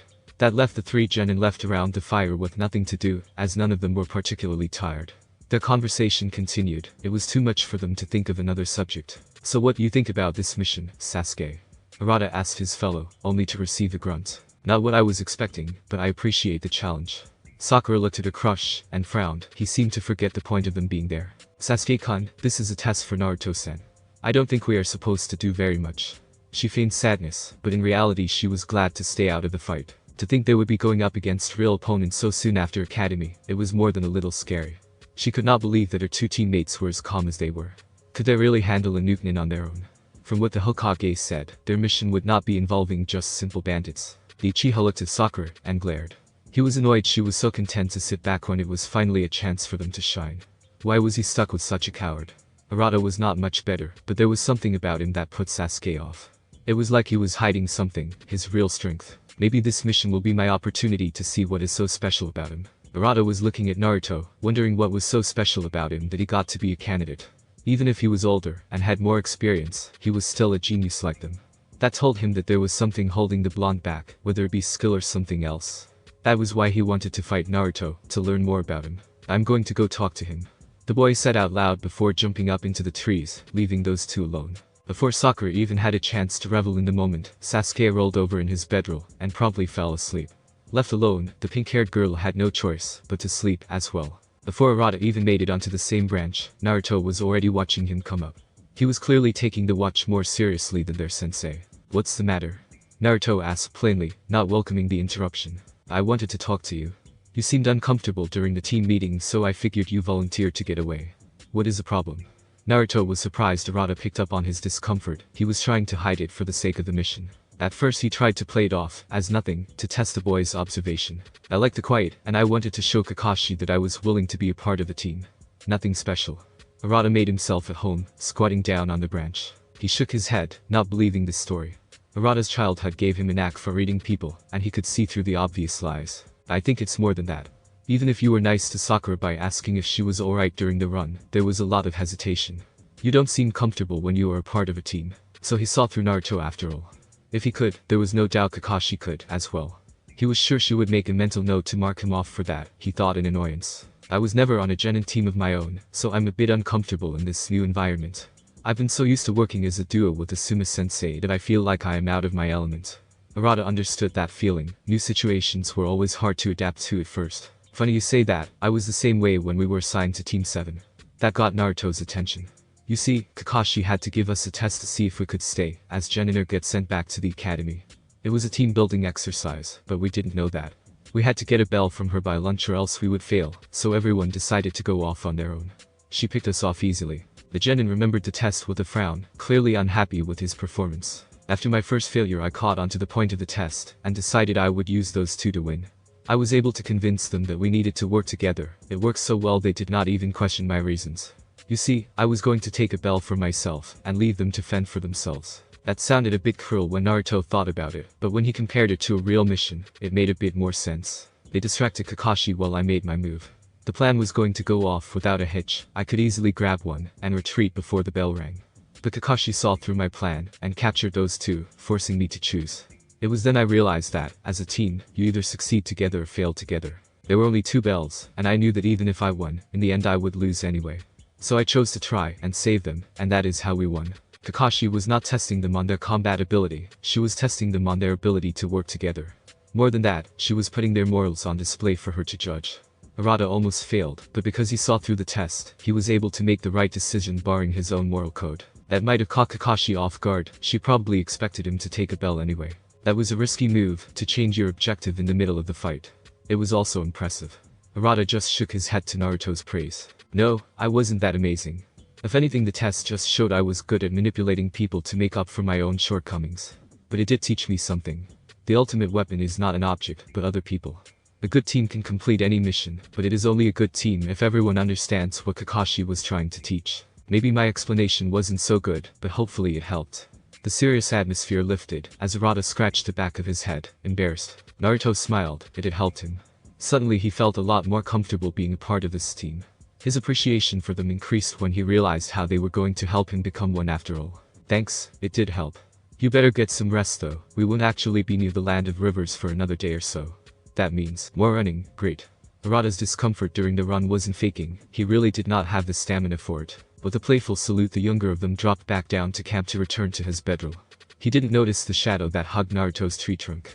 Nor did he realize that Kakashi was out of her bed. She had listened to the entire conversation, a smile growing under her mask. Kakashi wasn't expecting Arata to help Naruto much, so she was pleasantly surprised to hear that dialogue. Perhaps the mission would go better than she was expecting. A couple of days later, Land of Fire, Land of Rivers border. Stop here.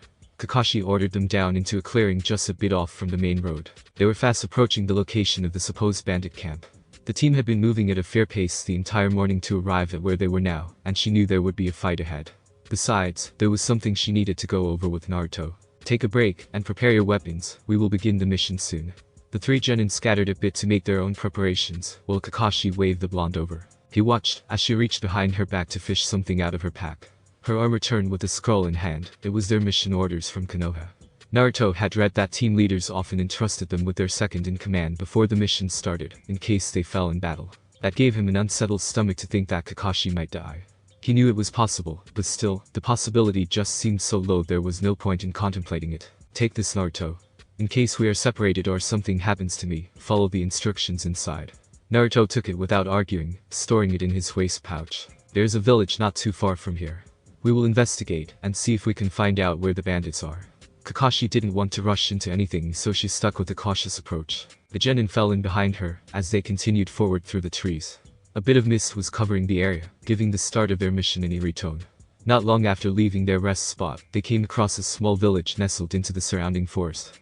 Even with their distance, they could hear sounds of conflict. Careful not to make too much of a fuss, Naruto and the others remained in the trees, while Kakashi dashed across the rooftops to get a better look.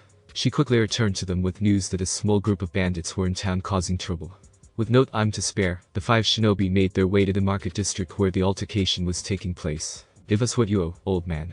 A scraggly bandit ordered, holding up a dagger to some grain merchants. They had been in that area for the past month or so, and had begun gathering so-called protection money. All it was extortion of the populace. Their distance from Tani and Konoha made it difficult for them to get any help. The bandits knew it too, that was why they preyed on the border towns. Not this time. We wouldn't be pushed around by the likes of you. The robes he wore made the middle-aged man look like he was wealthy, no doubt why they were harassing him. With the snap of his fingers, the other two bandits wrestled the merchant's arms behind his back. A toothy grin spread across his face as he approached, flicking the dagger between his hands and fingers. A few of the townspeople were watching from their homes. It was a perfect time to make an example. I'm gonna carve you up, pal. You picked the wrong group to mess with. Before he could get any closer, someone appeared behind him. The bandits holding the old man tried to warn their partner, but could do nothing but gape as blood soon covered the dirt road. Naruto twirled the kunai round in his hand before throwing it faster than the thugs could track. It impaled one right between the eyes, sending more blood flying, and a body to the floor. The last one was quickly apprehended by Kakashi, who wanted to ensure they had someone left to interrogate. The three genin appeared shortly after the hostilities ended, surprised at how fast it was over. They were also taken aback at how coolly Naruto handled the bandits. It was like he didn't even hesitate to kill them. In a way, it was frightening. Thank you very much, Konoha-san. The rescued man bowed before quickly excusing himself. He wanted to get as far away from the coming battle as possible. It didn't take much before Kakashi had gotten the information she desired out of their prisoner. They left him for the town to handle on their own, as they had bigger problems. Apparently the band of renegades was led by a man named Nori, a man that did not hail from a village, but knew ninjutsu of some kind. Apparently it was particularly vile in nature, as even his men were afraid of him. The group of shinobi set out for the border where the camp was. A river with forest on either side signified the border between fire and river, with the bandit camp being inside of the other country. It was something that should have been handled by Tani shinobi, but apparently they were not aware of the gravity of the situation. There was also the possibility they were involved, or were too weak to properly handle whoever Nori and his men were. Either way, it was up to Kakashi and Naruto to figure out how best to complete their mission. Without any information on Nori's group or his abilities, they would remain in the dark. That was why they were having to do something so bold as direct reconnaissance. It won't be long now, keep your eyes open for enemies. Kakashi warned, as they ran through the forest floor. The tree branches were too high to access. Naruto was uncomfortable, and it showed in his posture. The entire mission had been off since they made it to town. The people did not cooperate with their questions. The lowly thug was captured without anything to keep him from talking, and now they were out in the open. He knew Kakashi wouldn't purposely leave them vulnerable, but if they kept going like that then they would be discovered. Any smart leader would have some sort of sentry, and Naruto could already see the river. If he could see that, then surely the bandits could see them. The tense atmosphere was palpable enough to cut with a knife. When Kakashi suddenly held up a fist to stop, he knew that it was already too late. That was when he sensed something on the team's flank, and began going through hand signs. Ton. To Tapa. The gusts of wind launched from Naruto's palms, deflecting the projectiles that threatened the genin in the rear. Kakashi's attention turned to above them, as at least a dozen of their enemies fell upon them from the trees, waiting in ambush. Among them was a bald man with a dark overcoat on. It somewhat reminded her of a doctor's lab coat, but twisted. Just like they said, Kakashi and her brats have arrived. Hidden boys, take the leader alive. The rest don't matter. Kakashi readied a weapon, as did the rest of them. Naruto prepared 2 kunai, while the rest readied one in their hands. Sakura's body visibly shook with fear, and Sasuke's legs almost buckled. Team 7, triangle formation. Naruto, look after them while I handle the leader. The 3 genin got back to back while Naruto stayed nearby, even though he wanted so badly to charge into battle with Kakashi. He knew they would not stand a chance without him nearby, and so he remained. Most of the bandits came after Naruto, leaving Kakashi for Nora to fight. When they were just a few feet away from Naruto, he disappeared into a blur. Before the bandits even knew what was happening, he had already torn through their ranks with his weapons. Blood and bodies fell, as the rest recovered, attacking Naruto with their blades, axes, and sickles. Using his speed to his advantage, the blonde kept them back, and was able to outmaneuver them. While he distracted them, Arata came up with the idea to become long-range support. He stayed in formation, but began to throw kunai and shuriken into the bandit group. What surprised them the most was that the weapons seemed to have a mind of their own, similar to Naruto's wind technique. How does a genin like him know how to do something like that? Naruto didn't understand it either, as the bandits were forced to scatter. He didn't even go through any hand signs or focus any chakra. Arata made it look easy. Another group came at them from a different direction, forcing Naruto's attention elsewhere. To make room in his hands he put away the 2 kunai before going through more hand signs. Arata, throw more shuriken. Naruto ordered, surprising the boy. He, along with the help of Sakura, threw a handful of projectiles at the incoming bandits. Using a technique he had learned from the 3rd, Naruto exponentially increased their numbers. Shuriken Kage Bunshin no Jutsu. The flurry of metal became a barrage of steel, as the weapons impacted, slaughtering the attackers. There was little time to rest, as even more came out of the forest from hiding places. They seemed to have been waiting for a long time. Naruto clashed blades with the nearest one, and realized that if they stayed for much longer, the genin would be overwhelmed. Already their triangle formation was scattered, as each one fought for their lives. Kakashi, where are you? Bakiri. Kakashi launched forward with the intent to run the enemy leader through. When she impaled him, he sunk into the ground, as some sort of dark liquid. She panted, as Norio's body reformed behind her, some distance away. He was playing with her, trying to make her lose energy. Their fight had slowly gotten farther and farther away from her team, but she could still hear the sounds of battle. That means they're still alive. I need to end this quickly. Just give it up, Kakashi. You will be mine. The pale-skinned man promised, licking his lips. I don't think so. She rebuked, disappearing into the ground before launching back out from underneath his feet. The enemy ninja slid away, hands still in his overcoat's pockets. This battle was like a joke to him. It was as if he already knew the outcome. Kakashi launched forward with a kunai and tried to engage into jutsu, but he weaved in and out of each of her attacks. A long, dark object launched from his chest and tried to bite her, but she was able to dodge. It was then that she finally got a look at his technique and how hideous it really was. Ah, that usually works. Apologies, it's been a while since I was a doctor. A multitude of black snakes emerged from his body, each one with a mind of its own. They launched toward Kakashi in an attempt to subdue her, but she was faster. With a flash, their heads were removed from their bodies, and a teal-blue liquid leaked onto the ground from their remains. If her suspicions were right, it was some sort of physical substance with chakra imbued inside. Don't you know, Kakashi? More heads will grow if you cut one off. Just as he promised, the amount of snakes on the battlefield multiplied, and she slowly found herself overwhelmed. There was only one choice: retreat. She released a few smoke bombs, and turned on her heel back toward the rest of her team.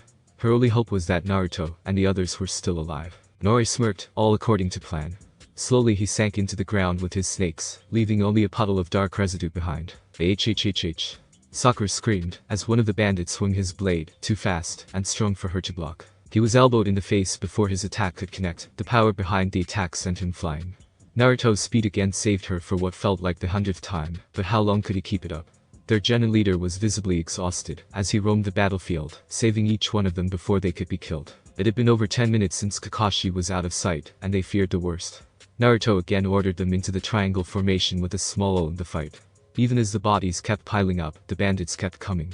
There must have been hundreds of them working for Noroi, and he seemed quite willing to use all of them to accomplish his mission. They were going all out to kill them and capture Kakashi, but the question was why. It was as if they already knew everything about the mission at hand. What could a group of bandits possibly gain with just one? From the way their leader acted, it seemed to be out of greed rather than profit. The thought alone disgusted Naruto. Just as another attack was being readied, Kakashi appeared before them. Other than being somewhat out of breath, she didn't look like she was harmed. Except for a few scratches and bruises, the genin was the same. You all made it, thank goodness. She panted, looking over her shoulder. Noroi was close, and that meant she had little time. More bandits were also coming, which meant that they would have a lot of problems escaping. Naruto was strong, but he was not that strong. There was no way they could tag team the rest of the bandits. Naruto, get everyone out of here. I'm going to hold them off while you get away. Everyone was taken by surprise. She was going to stay behind. But Kakashi Naruto protested. He couldn't just leave her behind. She was having none of it, as she harshly cut him off. It was their only chance. Follow your orders, Naruto. Get your team to safety or else this mission will be over. Noroi appeared with his men, forcing Kakashi to turn around and face her attackers. Team 7, follow Naruto's orders from now on. Go. She gathered lightning chakra in her hands and activated her Sharingan, intimidating some of the enemies. Naruto didn't like it, but he knew that they could not win the fight. If they all died there, then their deaths would accomplish nothing. Let's go. Naruto shouted, running in the opposite direction. Team 7 hesitated for a moment before following, Arata casting a lingering glance at their teacher. Was this really how it would end? He thought with disgust. No matter how much it hurt him, Naruto refused to look back. To be a member of a team, he had to accept that sacrifice was inevitable. Still, that rationale didn't stop the tears from streaming down his face. Kakashi dropped to the ground, unable to move. One of Noroi's snakes had successfully bitten her and injected their chakra, effectively paralyzing her. With some finesse, he wrapped her tightly in the creatures to carry back to his camp, his eyes unable to look away from his prize. Sir, what are your orders? One of the bandits asked, as they collected the bodies of their fallen. The genin had gotten away. Kakashi's distraction had worked. They could have been halfway to Konoha with the speed they were moving, no chance they could be traced. Stirring from his daydream, Noroi glared at his subordinate before spitting in their direction. Forget him. We got our end of the bargain, let's move out. The bandits fell in step, as their leader brought them across the border and back into camp. To Kakashi it was almost unbelievable to see so many bandits living in one place. Tents and simple wooden structures littered a man-made clearing where the bandits seemed to resemble an army. They walked through the camp, getting plenty of interested looks at the sight of the defeated shinobi. Kakashi was thrown to the ground in front of a set of dirty jail cells, one of the snakes injecting her with another dose of the vile chakra. Her face contorted in pain, but she was unable to say anything or move a muscle. Two female bandits arrived with rags and shackles. Noroi told them to make her into a proper slave. She was quickly stripped of her clothing and put in a set of rags that barely covered anything, let alone leave her decent. With some sick humor, they left her with her face mask, as if to mock the fallen. They quickly placed the heavy, rusted shackles onto her wrists and ankles. With their weight and strength, it would be difficult to move or escape. Expecting that to be all, she was surprised when they revealed a ninja scroll. Using the contents of the scroll, they placed 2 seals on her body. One prevented her from accessing her chakra, the other sealed her Sharingan. Her suspicions were correct that this was no normal group of bandits. They had connections with someone in the 5 great villages. Only they would know how to properly subdue a shinobi with such seals. Lucky you, Noroi says you are going to be his favorite pet.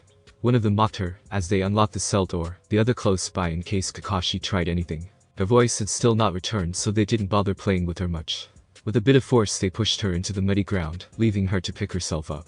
Kakashi did her best to right herself, and felt the rags begin to soak with the disgusting brown water. I can't believe I agreed to this, Kakashi thought with disgust. Although getting caught so early wasn't part of their plan, it would hopefully be worth it. To properly get information, Hokage-sama wanted to make sure I was close to the bandits. It isn't the best situation, but shinobi rarely get a choice. Now she waited until the interrogation started or until Noroi took his new plaything out. Even in her situation, she did not plan to appease the bandits with information or any other service. As soon as she got the information she needed or had the opportunity to escape, she would take it. What Kakashi was really worried about was Naruto and her team. Had they really escaped successfully? Would they make it back to Konoha without any problems? Losing her must have been a blow to morale, but she couldn't reveal her plans to any of them. They surely would have tried to talk her out of it, and Naruto probably would have stayed behind with her. The 2 bandits returned after a short while. It seemed they were not ones to wait around. They picked her up and brought her to the interrogation building, a simple wooden shack with a single chair in the middle. Have fun. After this, Noroi wants to have some quality time with you. The raven-haired bandit winked with a vicious smile. There was nothing good that could come from that. But she had to bide her time. With luck they would slip up and give her the opportunity she needed. Kakashi Haddock might have been captured, but she was not defeated. Meanwhile, many miles away in the land of fire, Naruto and his team had made camp as the sun set. They were quiet, with the small fire crackling serving as the only source of sound. The thought of their sensei being left behind was too much to bear. Arata looked over to Naruto, who said he would stay on watch, but in reality he was just as shell-shocked as the rest. He leaned against the trunk of a tree, looking off into space. Slowly, he slid himself down to the ground, dropping the scroll in his hand haphazardly to the ground. Classified document or not, the mission orders he received were too outrageous for him to think clearly. In the event that any team member is captured, the mission should be immediately aborted. The remaining members should immediately return to Konoha, and not make any attempts to rescue their teammate. The nature of the mission and the enemies prevents this from being a successful venture, and would only waste more lives. He was just supposed to leave Kakashi behind. Were they crazy? That wasn't what a team was, Kakashi said so herself. How could she just give them that kind of order? They must have known he would refuse. Sensei Sakura quietly sobbed, fearing for Kakashi's well-being. Sasuke was enraged that they had been forced to retreat. They were just getting started, and then they ran away. He wanted another go at them.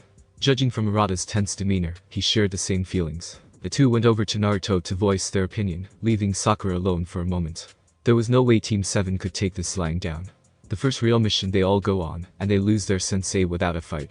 It just made no sense. Naruto didn't even see them, as they came forward, still lost in his own thoughts. His arms rested on his bunched-up knees, even in the uncomfortable position he had not even shifted once since reading the message. So, what do we do now? Naruto snapped out of it for a moment to respond, his voice lacking emotion. He felt that it would match the tone of the order. We are to leave Kakashi behind, and return to Konoha at once. That made the Uchiha and Sato ball their fists in anger, unable to believe it. That can't be, we can't leave her behind. Arata shouted, bringing Sakura and Naruto's attention to him. Those bandits need to pay for what they did. We can take the fight to them. Sasuke slammed his fist into his palm, displaying his will to fight. We don't have a leader, we are gone. How are we supposed to come up with a strategy? Naruto asked no one in particular, his strength was suddenly sapped. A soft voice squeaked out from behind Sasuke and Arata, making them turn around to see Sakura. With a certain amount of determination, she spoke up. Naruto-san, you have the most experience out of all of us here. If it weren't for you, we all would have died. If anyone can come up with a plan, it's you. Their eyes focused on the older genin as he came out of the defeated trance. Sakura's words reinvigorated him enough to stand up and look over his squad. It wouldn't be easy, but damned if he was going to follow those orders and leave Kakashi behind. There was no way she would do that if one of them were captured, so the same went for her. Alright, but I'm going to need to know what all of you can do. To win, we are going to have to work as a real team. They nodded in understanding, as Naruto rested his eyes on Arata. The technique he used earlier, it was time to come clean. There was no wire, no hand signs. Naruto had played the move over and over in his mind, and still could not figure it out. Arata, how did you? The cocky kid smiled, figuring he knew what Naruto was talking about. I guess I should tell you about my ability. Who knows? It may even come in handy. Around the campfire the genin came up with a plan to save Kakashi and complete their mission. The bandits had messed with the wrong team. Underestimating Naruto was not what sealed their fate, it was leaving them together. As long as there was a team, there was a chance. Thanks for watching my video, leave a like if you enjoyed my video, and also do consider subscribing to my channel for more awesome content. And make sure to check out the author of this fanfic, link is in the description. See you next time, till then sayonara.